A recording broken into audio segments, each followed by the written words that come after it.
Welcome everybody, those who are watching this virtually, as well as the colleagues who are in the seminar room. I want to welcome you all to this presentation. The CSSJ has a number of fellows, 6-year interdisciplinary dissertation fellows. One is Lenore, who I want to begin by congratulating, since she successfully defended her dissertation last month and was also awarded the Brown's Dean Faculty Fellowship in the Italian Studies Department, where she will teach a course on race and Italian colonial impact cinema. So congratulations, and I'm very glad that we will have you around for another year. I hope you pass by the center. Absolutely, absolutely. Thank you. The Italian Studies Department. This particular title of our talk today is "We Will Set You Free: Representations of the Anti-Slavery Argument in British and Italian Missionary Films, 1925 to 1939." And when I read the abstract of the talk, what I was struck by was that this particular talk is going to focus on one scene, and how the scene is repeatable, and throughout certain cinematic or movies, films that you are studying, and the centrality of what you would call that visual narrative and its repetition. So without further ado, I just want to again say thank you for working with the Center for the year. Congratulations on finishing the dissertation, and go for it. So thank you. Thank you very much, Sonny. Thank you, colleagues and friends. Thank you for being here. A special thanks to the people at the Center for the Study of Slavery and Justice who have welcomed and hosted me this year long as one of their 6-year interdisciplinary dissertation fellow. I have really enjoyed being part of your community. I planned on presenting for about 20 minutes, half an hour today, and please stop me if I talk for too long. What I'm sharing with you is part of a digital project. You can already see the cover page, so called the splash page. And I'm going to show you more in just a second. And I'm using the platform Scholar. Some of you might know or might have used it already. So this is a project that I've been developing in the past 2 years, and it's very much related to my dissertation focus on British and Italian colonial films. In fact, this digital project expands on 2 chapters of my dissertation dedicated to Protestant and Catholic colonial missionary cinema. So this is the cover page of the project, and that was also a presentation that I gave at Brown in 2020. And the project at the moment has 4 parts, and today's presentation is about the 4th part. So we are quickly moving there, but I just want to give you an idea of what a digital project like this on a comparative survey of 2 different cinema histories mean in visual terms. So just to show you the second part quickly, I collected the images of lantern slides, magazines, missionary journals that all relates to the history of missionary cinema in Britain and Italy. The time frame of this research is the end of the 19th century to 1945. The third part, just very quickly, it's about the Italian films, and here again you can see magazines, missionary journals, and the lantern slides that I have gathered during my archival research, my 3rd and 4th year here at Brown. So we move now to the 4th part, which is today's presentation, and I have conceived it as a 4th chapter. It's an ongoing project, but I hope you will enjoy it. Anyways, so without further delay, I will leave I will leave now the page open here with the abstract of today's presentation and move forward.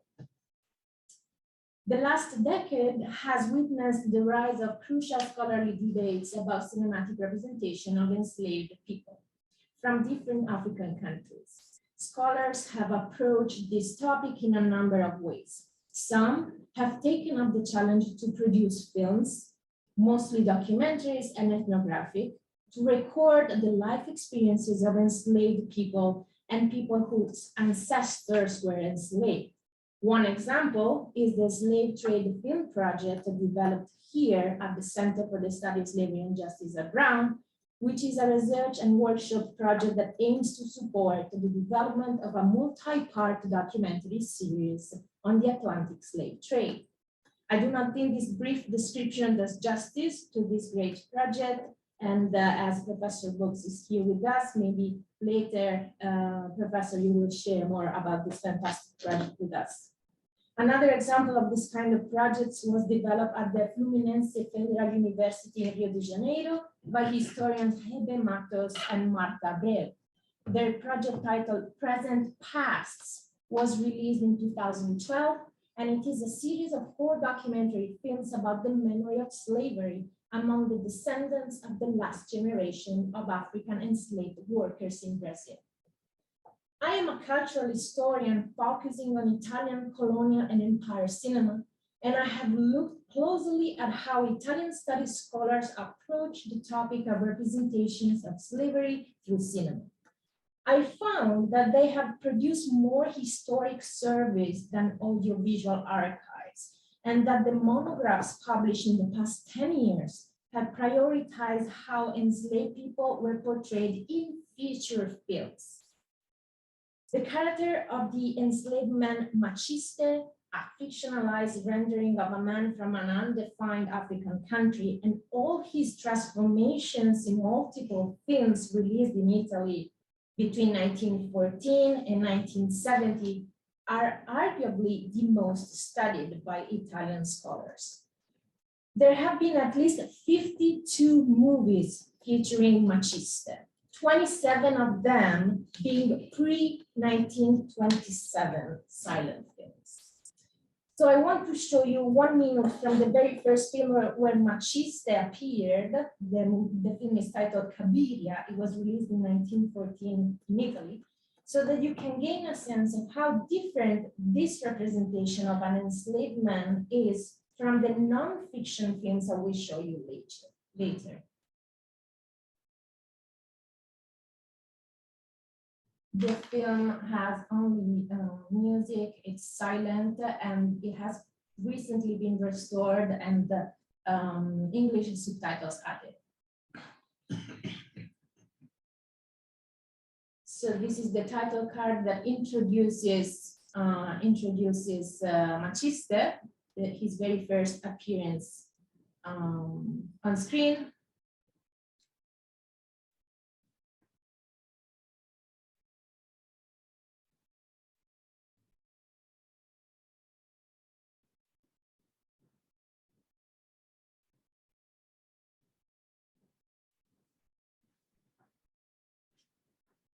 And you can see him here in close-up.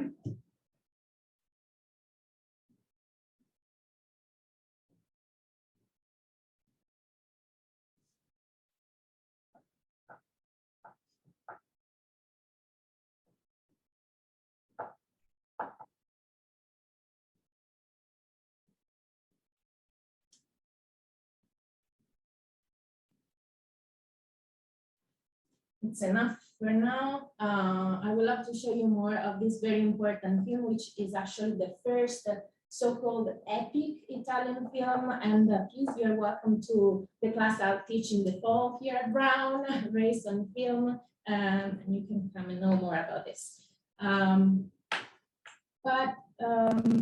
So the reason why I showed you Machiste is to remark, to highlight that in this feature film, the representation of this enslaved man is really romanticized is there is a lot of exotism in this representation. We see this man with a Herculean form. And it is important also to know that the actor who interpreted Maciste was actually Italian. And so here he is wearing blackface makeup.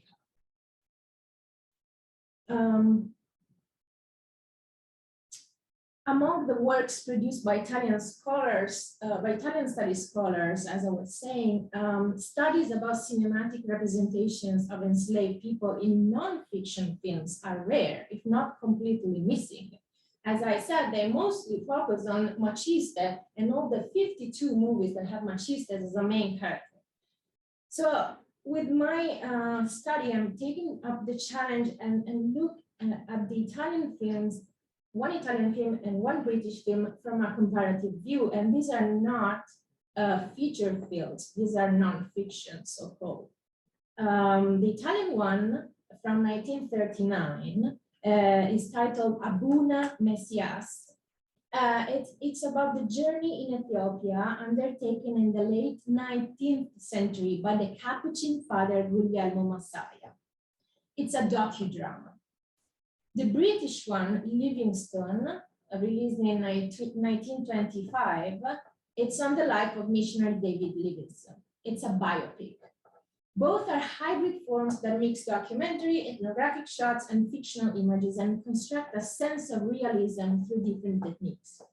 They were produced by missionary associations, and both films portray enslaved people in a remarkably different way from Maciste. Livingstone and Abuna Messias are emblematic examples of colonial imagination and frame in analogous ways themes that are revealing of links between British and Italian colonial imaginaries related to human trafficking. I will show that the Italian film Abuna Messias reproduces a scene from the earlier British film Livingstone. And I argue that the fact that the British film is a model for the Italian film gives us a deeper understanding of the part of the so-called anti-slavery argument in the Italian colonial agenda. I will now start with that description of Livingstone, and we will also watch a brief scene from the film. So Livingstone is an exception among the British missionary films produced in these years. So we are in the 1920s, late 1920s, because it enjoyed wide popularity. It's something unusual for this kind of films, namely missionary films. There was already a rich literature on Livingstone and series of lantern slides portraying Livingstone's life and missions had already been produced by the 1920s.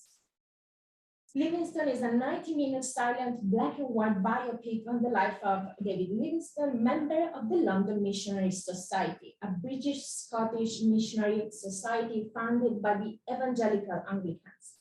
It is the dramatized rendering of the life of Livingstone, and it is set in the mid-19th century. It was directed by British director Wetherell, also playing the main character David Livingstone, and released in 1925. The London Times in 1925, the same year of the release of the film, published an article titled British Films and Education. The film was explicitly, and I'm quoting from that article, was explicitly positioned as a pedagogical tool and was screened in churches and schools, which were the places, the article continues, where students could acquire colonial aptitudes. So the film opens with some events from Livingstone's childhood, followed by images portraying his higher education years, studying medicine at home, and aspiring to be a politician.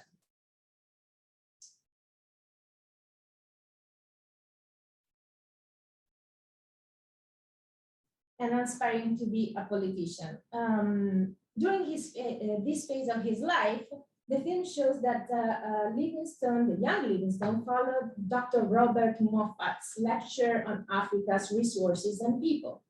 During one of these lectures, Livingstone applied and was accepted to undertake missionary work in Africa for the London Missionary Society. He then departs to South Africa, where he spends most of his adult life and comes back to London only once to meet and inform Queen Victoria about the improvements of his mission. Later, back to Africa, he meets Henry Stanley, who was sent by the Queen to follow Livingstone in his explorations. Later, during the expedition to the source of the Nile, Livingstone dies of fever and is buried under a tree. This is the plot in sum. Numerous scenes in the film construct the idea that missionary activity is vital for the indigenous communities from the territories under British rule. Among them, an important scene frames the theme of the missionary fighting against human trafficking. It begins with Livingstone, who has just returned from his visit to Queen Victoria in London. During an expedition nearby Lake Tanganyika, he sees a group of enslaved men. One of them, a child, is sick, and the slave trader wants to cut the child's throat. Livingstone prevents the slaughter and negotiates a price to pay to free the child. And the payment consists of 5 yards of cotton fabric. The missionary helps the child to stand up and leave and set free. And this is the scene that I just described that I want to show you. I need to go back a bit here. Okay, here we are. This is the title card introducing the scene.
And this is the end of this scene. The quality is obviously really low because it's a 1925 film. So yeah.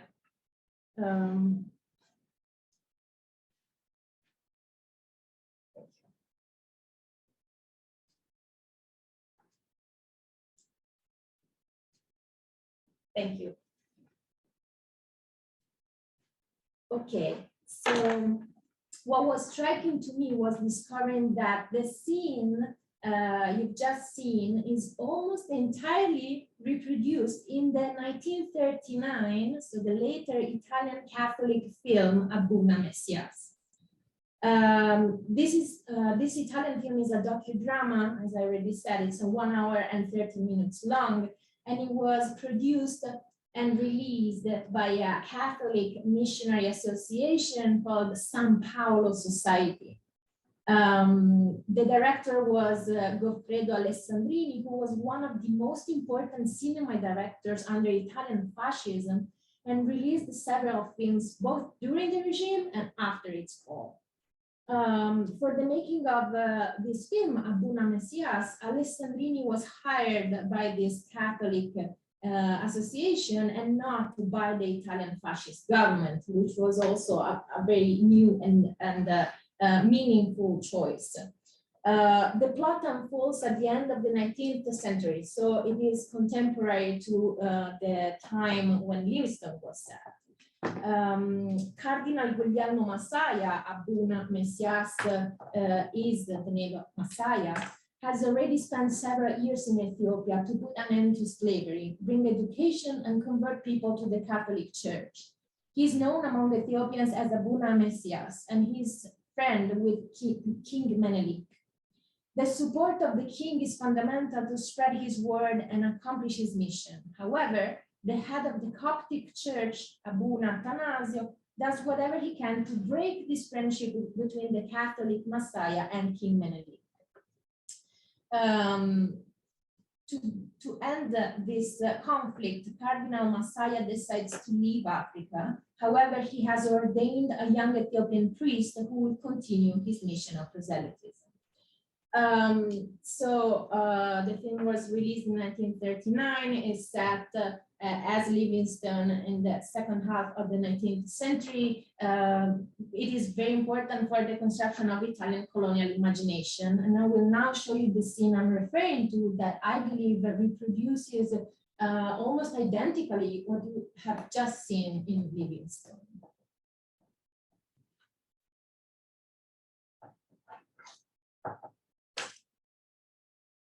I need to share the screen again. I'm not sure.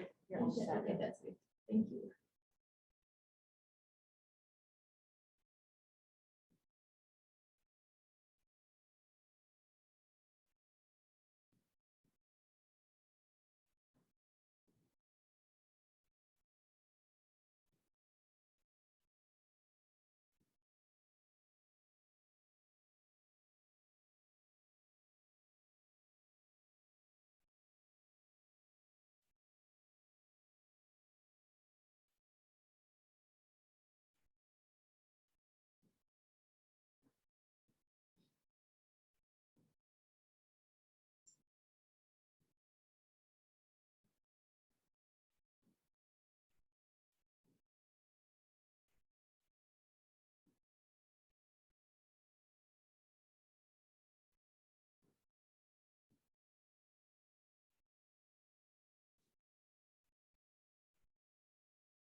You can hear the sound, but it's pretty clear what they are saying. The film hasn't been dubbed, so it's only in Italian.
And this is the end of this scene.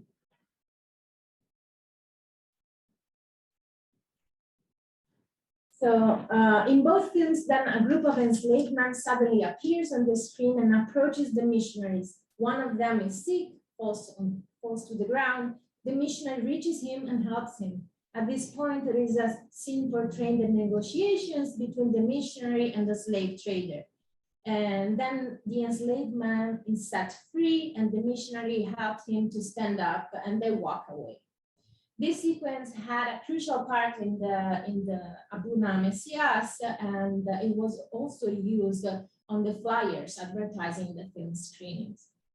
So both scenes construct the enslaved people as infantilized and trivialized characters. They fall ill on the ground and the missionary surrounds the slave with his arms in a fatherly way. In both films, once the missionary had discussed the price with the trader, the missionary helps the slave to stand up and leave. The message this image conveys that without the missionary intervention, the man will be dead. The mutual images in these scenes convey what has been defined as humanitarian imperialism, constructing the idea of the white European man as a civilized figure who brings no harm to indigenous people, a savior. These images pertain to the established significance of the anti-slavery argument as humanitarian factor in international relations through its historical portrayal of the physical and psychological ills of the Ethiopian people. Abuna Messias cast the colony as a space ripe for healing at the hands of Italians. In both films, slavery is represented as the main disease afflicting the colonies, and the intervention of the British missionary in the British film, the Italian missionary in the Italian film, is framed as a cure to the slaves' sickness.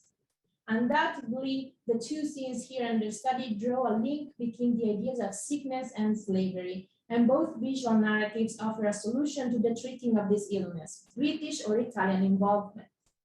The two similar scenes portraying human trafficking can be analyzed further by locating them in the larger context of involvement of anti-slavery societies in colonial rules. And I will quickly move to the conclusion. So historian Amelia Reeby-Forklatz compared British and Italian anti-slavery cultural propaganda in print, so not in cinema forms, but in print, from the 1930s onwards. And she identified a real propaganda war between the British Anti-Slavery Society and the Italian Anti-Slavery Society. She noted that while the British began to launch preparations for the centenary of emancipation, so-called commemorating 100 years since the Slave Emancipation Act of 1833, the Italian Anti-Slavery Society challenged the established narrative of British humanitarian leadership. The Italians increased their image as opponents of human trafficking by creating a self-aggrandizing tradition.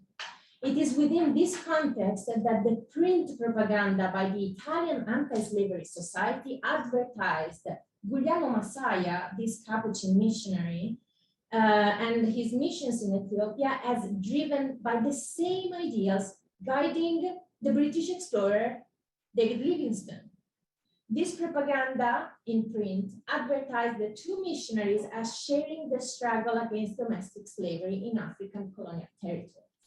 So I draw a line between these films' similar scenes and the fact that the Italian Anti-Slavery Society print propaganda from the same years of the Abuna Messias release compared Cardinal Massaia to David Livingstone. There was a common rhetoric used in print and in cinema that connected the Italian and the British missionaries for their efforts in fighting slavery in the colonies. In 1939, this film, Abuna Messias, was awarded the Mussolini Cup at the Venice Film Festival, and it received international acclamation. This film was produced and distributed with the intent to display the beneficial effects of Italian presence in Ethiopia, particularly fighting against slavery. And this scene under scrutiny here, showing Messiah rescuing an enslaved man, conveys the message that Ethiopians needed Italian assistance, and Ethiopia was invaded and occupied by Italy only 2 years before the release of this film. To conclude, both films constructed misleading account of the status of human trafficking in the empire, and I'm referring to Livingstone and Abuna Messias. The Italian Abuna Messias, for instance, does not consider the fact that customary law of Seraye in Eritrea legalized slavery and the slave trade and was codified under the supervision of the Italian commissioner of the region between 1938 and 1940, exactly the period when this film was shot and released. The British film Livingstone as well displays a misleading account of human trafficking. For example, reading Livingstone's journals, we know that during his expeditions, he was saved and rescued many times by slave traders. On those occasions, he accepted their help and coexisted with them. However, the film chooses to chiefly represent him as an anti-slavery hero who, without any hesitation, puts up a fight with the slave trader and clearly despises him. By watching the film, the viewer does not gain a sense that he had occasion of being helped by slave traders.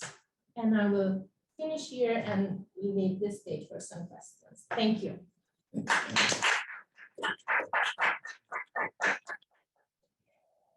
Thank you very much for that